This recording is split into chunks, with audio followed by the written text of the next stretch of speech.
TA가 텍스처 사이즈, 파티클의 입자의 개수, 뭐 스태틱 메쉬를 버텍스를 뭐 몇 개까지 쓰는지 이렇게 구체적으로 아예 문서화해서 알려주는 건가요? 자, 그렇다면 본인이 봤던 TA 중에 최고 잘된 케이스는 어떻게 될까요? 뭐 사람마다 이제 잘 됐다는 게 가치관이 다 다를 수 있잖아요. 네네네. 근데 제 주변에 TA 분들 중에 뭐 어떤 회사에 뭐 이사급으로 계신 분도 계시고, 아니면은 뭐 어떤 교수로 계신 분도 계시고요. 아니면 개인 사업을 하시는 분들도 계시고, 아니면 꾸준히 계속 회사를 오래 안정적으로 다니시는 분들도 계시고요. 여러 가지로 오래 일을 할 수 있는 건 맞는 것 같습니다. TA는 본인이 생각했을 때 네. 철밥통이다, 귀족이다. 아, 그건 저는 개인적으로 좀 아니라고 봐요. 제가 한국 회사에 있을 때도 뭐 TA는 계속 꾸준히 뭔가 공부를 해야 됐고 계속 새로운 걸 해야 됐기 때문에 그런 새로운 기술에 대한 압박감이 좀 있어요. 그리고 중국에서는 더 심했고요. 왜냐면은 한국은 그나마 약간 그런 고용이 나름 물론 불안하지만 나름 그래도 쉽게 사람을 자르는 거나 이런 게 좀 어려운데 상대적으로 중국이나 아니면 뭐 미국이나 제가 아는 다른 해외 같은 경우에는 되게 쉽게 사람을 자르거든요. 결국에는 내가 그 회사에 도움이 안 되면은 성과가 안 나오면 TA라고 해서 무조건 회사에서 고용을 보장해준다? 그런 건 없는 것 같습니다. 오픈 AI 지금 소라 AI가 나왔는데 그거를 다 안 보신 분들이 없을 거예요. 아마 소라 이상이 더 나올 거지만 현재 AI의 영향력이 어떻게 된다고 보십니까? 예전부터 컴퓨터 그래픽 쪽에는 신기술이 계속 나왔어요. 예를 들어서 뭐 지브러시나 머드박스라는 게 처음에 나왔을 때 모델러분들은 인정하지 않았어요. 아, 이거는 모델링이 아니다. 모델링은 버텍스를 당겨야 된다. 하지만 지금 모든 모델러들이 지브러시나 머드박스를 쓰고 있죠. 그리고 뭐 라이팅 아티스트 분들이 GI라는 기술이 처음 나왔을 때 이거는 라이팅이 아니다 그랬었는데 지금은 모든 렌더러 분들이 다 GI를 쓰고 계시죠. 그런 것처럼 저는 이제 신기술이 그 기간이 얼마나 걸리느냐의 문제인 거지 AI도 기술적으로 접근을 하면은 당연히 작업자시는 분들이 좀 써야 되는 부분이라고 생각이 들어요. 그래서 그 흐름은 좀 막기 힘들지 않을까? 그래서 모두가 AI를 사용을 해서 썼으면 하는 바람이 있습니다. 제 개인적인 생각에는 뭐 여러 DCC 툴들 있잖아요. 뭐 맥스나 마야, 후딘이나 뭐 블렌더 이런 뭐 언리얼도 엔진도 언리얼이나 뭐 유니티도 있고요. 그런 팀들이 그런 프로그램들이 AI를 좀 받아들일 것 같아요. 그래서 그 툴 안에 다 AI가 탑재되지 않을까요? 미래에는 뭐 그런 쪽으로 개발이 되지 않으면 그 시장에서도 또 도태되고 요즘에 포토샵이나 블렌더나 이런 툴들에 다 AI가 들어가잖아요. 맞아요. AI가 들어와서 툴로서 활용을 할 때 본인이 이제 살아남으려면 AI를 꼭 배워야 된다. 할 줄 알아야 돼. 할 줄 알아야 된다. 할 줄 알아요. TA는 한 번에 이제 신입 TA로 들어가기가 쉽지 않아 보이거든요. 만약에 내가 신입 TA를 뽑는 면접관이다. 뭐 이펙트면 이펙트, 모델링이면 모델링, 애니메이션 그거를 반영을 해서 신입 TA가 가져와야 될 포포를 간단하게 설명을 해주실 수 있나요? 사람을 뽑을 때 내가 지금 어떤 TA를 뽑을지가 되게 중요할 것 같아요.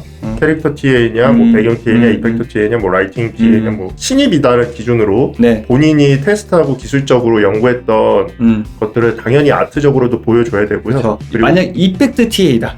이펙트 TA라고 치면은 당연히 이펙터를 제작한 걸 보여줘야겠죠. 이펙트 제작한 걸 당연히 보여줘야 되고요. 그리고 기술적으로 이걸 어떻게 구현을 했는지도 설명을 해주면 좋을 것 같습니다. 그래서 일반적으로 아트 포트폴리오 보면은 자기가 최종적으로 만든 아트의 결과물만 쭉 나열해서 보여주잖아요. 그쵸. 근데 이제 이펙트 TA를 한다고 가정했을 때는 그것도 당연히 보여줘야 되지만 뭐 쉐이더를 어떻게 짰고 뭐 블루프린트 어떻게 진행했으면 뭐 쉐이더를 짤 때 실제로 뭐 텍스처를 사용해서 뭐 노드 기반으로 짤 수도 있겠지만 뭐 HLS의 쉐이더 언어를 사용한다든지 아니면은 좀 더 최적화에 어떤 걸 신경 썼다든지 이런 것들을 좀 그 포트폴리오 안에 집어넣으면은 이펙트 TA로 뽑지 않을까요? 그렇다면 이펙트 TA의 그 포폴 영상 안에 이펙트가 나오고 뒤에 내가 최적화했고 뭐 쉐이더를 썼고 아니면 블루프린트를 썼던 네, 기술적인 내용들. 스크린샷이 포함이 됐어. 네. 그 정도면 될까요? 아니면 그거를 또 영상으로 만들어서 넣어야 될까요? 근데 저는 개인적으로 그런 것도 영상으로 들어있으면은 좀 선호하는 편인데 이거는 제 취향인 거고 네네네. 뭐 이미지나 문서로만 깔끔하게 정리를 했다면 뭐 그것도 충분히 보고 아 얘가 잘 정리했구나 라고 생각이 들 것 같습니다. TA들이 문서 정리할 일들이 많아서 아 얘가 정말 깔끔하게 정리했으면 그것도 뭔가 뽑을 때 플러스가 될 것 같습니다. 네, 여러분들 이펙트랑 그리고 문서 그리고 그 과정을 영상화하는 게 제일 좋긴 하네요. 실제로 이제 사례로 어떤 업무가 제일 많이 하고 어떤 업무를 많이 도와주셨는지 얘기해 줄 수 있나요? 초창기 때 제가 이펙트 하면서 제일 처음에 도와드렸던 파트는 애니메이션 쪽이었어요. 애니메이션 동작들, 이런 리소스를 관리하는 것들이나 뭐 이런 업무를 초창기 때 많이 도와드렸고 모델링 쪽에서는 좀 여러 가지 모델링을 할 때 기술적으로 지원이 필요한 것들 이런 것들을 좀 많이 지원을 했고 요즘 같은 경우에는 뭐 전반적으로 다 하는 것 같아요. 이펙트 쉐이더도 최적화된 거 체크해보고 그런 일들을 이제 지금은 전반적으로 다 하고. 그러니까 TA를 하면서 정보를 어디에서 많이 얻는지 좀 궁금하거든요.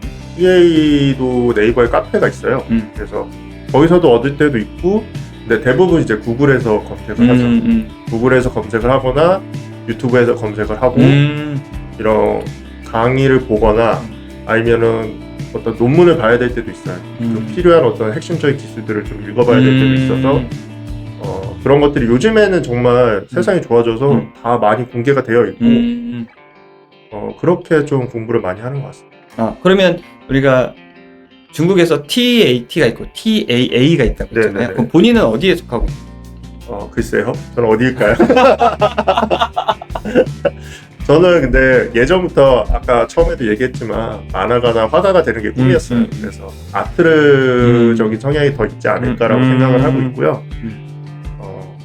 뭐 그렇다고 뭐 제가 뭐 프로그래밍적으로 아예 안 하는 건 아니고 뭐 DCC 툴이나 이런 언리얼에서 간단한 툴 제작하는 것도 당연히 제작을 해야 되는 경우도 있고 HLS의 쉐이더 언어를 써서 쉐이더를 만들어야 되는 경우도 있고 뭐 연예인도 되고 그러니까 어떤 사람이든 상관없이 본인이 생각했을 때 좀 선망하는 예술 쪽 사람이 있나요? 기안84? 아니면은 그 장범준? 장범준. 네. 뭐 그분들의 뭐 공통점이라면 뭐 다 개인적으로도 많이 성공을 하셨지만 그리고 개인적으로 뭐 사업도 하시고 뭐 이렇게 잘 살고 계신 거 보면 제가 그런 것들이 좀 저도 좀 따라해보고 싶지 않나 이런 생각들이 있는 것 같습니다. 그래픽스뿐만 아니라 서버에 대한 지식도 필요한가요? 제 생각에는 서버 프로그래머들이 대부분의 서버 업무를 보는 게 맞다고 생각되고요. 사실 TA 분들 중에서 물론 알면 좋지만 그게 꼭 필수적인 요건이라고 생각되지는 않습니다. 자, 그러면 TA 개발자 연봉을 받나요? 아니면 비개발자 연봉을 받나요? 혹은 그 이상인가요? 일반적으로 제가 느끼는 TA 분들, 뭐 제가 그렇다는 건 아니고 다른 주변 TA 분들이랑 이야기를 나눠봤을 때 일반적으로 아트보다는 좀 많은 것 같고 프로그래머보다는 비슷하거나 좀 적거나 이러지 않을까요? 물론 이거는 일반적인 거고 어떤 분들은 진짜 많이 받는 TA 분들도 알고 있어요. 그래서 진짜 그렇게 받는다고 드는 생각이 있는 분들도 계시고요. 어떤 TA 분들은 그거밖에 못 받아? 왜? 이런 생각이 드는 분들도 계세요. 일반적으로는 뭐 다른 직군에 비해서는 뭐 나쁘진 않다. 다른 아트 직군에 비해서는 나쁘진 않. 본인이 이제 TA를 하면서 기억에 남는 크게 성장한 사례를 말씀해준다면 지금 생각을 해보면 제가 중국으로 이직을 하면서 제 자신이 좀 많이 성장을 한 것 같아요. 일단 중국에서는 좀 다양한 프로젝트를 경험했던 부분들이 제일 크고 제가 또 리드 TA로 경험을 하면서 팀을 짜고 이런 것들이 제 개인적으로 많이 성장을 했다고 생각이 듭니다. 리드를 하고 다른 사람들을 커버하거나 케어할 때 더 많은 성장이 중국에서는 한국의 업무보다 빡센 편이다 아니면 비슷하다. 이것도 뭐 사람들마다 좀 다르겠지만 제가 겪은 것만 이야기하자면 저는 한국에서보다 훨씬 힘들었다고 생각해요. 중국에서가 네, 업무량도 훨씬 많고 뭐 일부에서는 뭐 중국에서 3교대를 했다 막 이상한 소문이 도는데 일단은 저는 뭐 텐센트만 있어서 잘 모르겠는데 절대 아니고요. 야근도 엄청 많고 주말 출근도 엄청 자주 하는 프로젝트에 제가 있었습니다. 근데 뭐 안 그런 프로젝트도 물론 있어요. 근데 제 경험상만 이야기하자면 업무량이나 그런 것들이 훨씬 중국이 더 많았던 것 같아요. 성장할 수밖에 없네요. 네, 성장할 수밖에 없습니다. 성장 안 하면 살아남을 수가 없어서. 한국에서는 TA가 그나마 고용 안정성이 오히려 좀 보장된 반면에 뭐 사람을 정리하는 네. 걸 한국보다는 쉽게 생각하는 것 같고요. 그냥 팀이나 우리 프로젝트나 아니면 회사에 큰 도움이 안 되고 있다라고 판단이 들면은 매년 이제 정리해야 되는 인원들이 있다 보니까 거기에 포함이 돼서 정리를 하는 것 같습니다. 아트 파트에서 이펙트 포함해서 네. TA를 했던 것 중에 그나마 본인이 좀 흥미가 많이 가고 재밌었던 게 있었을까요? 사실 제가 TA를 한 것도 제 성향 중에 딱히 어떤 한 파트를 하고 싶다는 사실 없었어요. 그 이펙터를 처음 시작한 것도 그 당시 때 이펙트 하는 사람들이 너무 없어가지고 제가 이펙트를 한 거거든요. 그래서 TA를 하면서 전향한 가장 큰 이유 중에 하나가 여러 파트를 해볼 수 있다는 게 저한테는 장점이었어요. 그래서 캐릭터 업무도 하고 배경 업무도 하고 뭐 라이팅 업무도 하고 뭐 쉐이딩도 짜고 막 이것저것 애니메이션도 도와드리고 하는 것들이 다 개인적으로는 되게 많이 재밌다고 느끼고 새로운 것들을 공부하는 것들에 대한 호기심이 좀 높았던 것 같아요. 그러네요. 맥스 스크립트, 파이썬, HSLS를 못해. 못해도 TA가 될 수 있나요? 네, 못해도 TA 될 수 있죠. 신입 때는 사실 못하는 분들도 많아요. 그래서 자기가 잘할 수 있는 파트부터 먼저 시작을 하다가 이제 모든 파트가 당연히 그러겠지만 성장을 해야 되잖아요. 그리고 언제까지 신입으로 있을 수는 없으니까 실무를 하면서도 계속 공부를 해야 되다 보면 이런 프로그래밍적인 언어들도 당연히 공부를 할 수밖에 없고요. 해야지만 이렇게 성장해 나갈 수 있다고 생각이 듭니다. 그러면 처음에는 아트 파트의 어느 파트든 정말 경험과 노하우가 필요한 거네요. 네, 맞아요. 이펙트를 기준으로 정리를 한번 해보자면 이펙트는 이펙터가 일단 아름다워야 되고 그렇죠? 네. 그 이펙트를 스킬이나 다른 뭐 배경에 썼을 때 기술적으로 어떻게 썼는지 블루프린트가 있으면 블루프린트, HSLS가 있으면 그걸 첨부를 하고 기술적으로도 문서 정리가 잘 되어 있어야 되는 거죠. 그런 식으로 내가 이펙트 포트폴리오와 테크니컬 포트폴리오를 넣어서 신입으로 뽑히는 경우를 본 적이 있나요? 뭐 일부에서는 신입 TA를 뽑았다는 얘기를 듣는 경우가 있으니까 아마 그런 팀들에서는 그래도 그렇게 준비를 하는 게 많은 도움이 되지 않을까 생각을 하고 있어요. 의 퀄리티도 당연히 중요하지만 최적화를 어떻게 했느냐도 진짜 중요하다고 보고요. 최적화. 되게 예쁜데 실제로 못 쓰는 경우들이 되게 많거든요.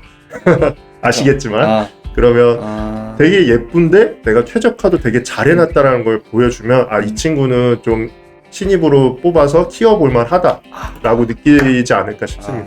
그렇다면 예제를 얘기하자면 내가 이제 이펙터인데 TA가 되고 싶어. 포트폴리오를 위한 것들이 한 5개 있고 한 2-3개는 최적화를 했고 그 최적화 과정을 담은 과정을 넣은 포폴이 있다면 괜찮을까요? 네, 도움이 많이 될 것 같습니다. 이펙트가 모바일 플랫폼에서 나왔어요. 그렇다면은 TA가 텍스처 사이즈, 파티클의 입자의 개수, 뭐 스태틱 메쉬를 버텍스를 뭐 몇 개까지 쓰는지 이렇게 구체적으로 아예 문서화해서 알려주는 건가요? 네, TA 업무 중에 아까도 말씀드렸지만 문서 정리가 되게 중요하다고 말씀드렸잖아요. 그런 것처럼 그런 기준 같은 것들을 잘 정리를 해서 각 필요한 아트 파트에 공유하는 게 이제 TA 업무 중에 하나라고 또 생각이 듭니다. 그렇다면 그 문서를 전달을 해서 이펙터들이 그거를 이제 최적화를 하는데 사실 한 번에 다 깔끔하게 하진 않잖아요. 네, 그렇죠. 그리고 지나갔어요. 깔끔하게 남지 않았어요. 그러면은 이제 TA들이 직접 나서서 정리하는 경우도 있나요? 그래서 이펙터 분들이 다 수정하기 너무 번거롭다면 이제 TA 분들이 지원을 하든지 이래야 되는 게 또 맞다라고 생각이 듭니다. 그렇다면 이제 확실히 TA 있는 팀들은 규모가 좀 큰 팀들이고 네.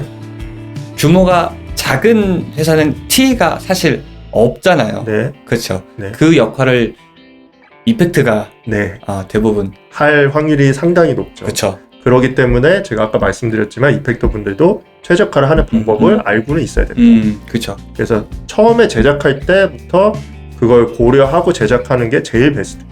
저도 같은 생각인 게 이제 프로젝트가 스타트하면서 붙어야 되는 게 이펙트예요.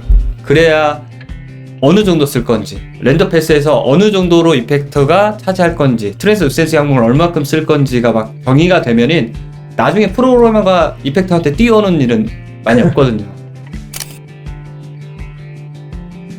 지원자, TA 지원자들이 이걸 많이 볼 거거든요. 네네. TA 지원자들에게 당부하고 싶은 조언이나 소감 한마디를 해주신다면? 제가 아까 잠깐 얘기했지만 TA의 제일 중요한 소양이라고 생각하는 게 소통이고 배려고 서비스 마인드라고 생각이 들어요. 왜냐면은 결국에는 남들을 도와줘야 되는 업무고 여러 팀들과 이야기를 나눠야 되는 사람들이기 때문에 기술적인 거 이런 거는 사실 뭐 최신 기술이 하루가 멀다 하고 계속 나오는 지금 분위기잖아요. 그러니까 그때그때 공부하면서도 익힐 수 있다고 생각하는데 그런 배려나 소통이나 이런 서비스 마인드는 성향이 안 되면은 쉽지 않더라고요.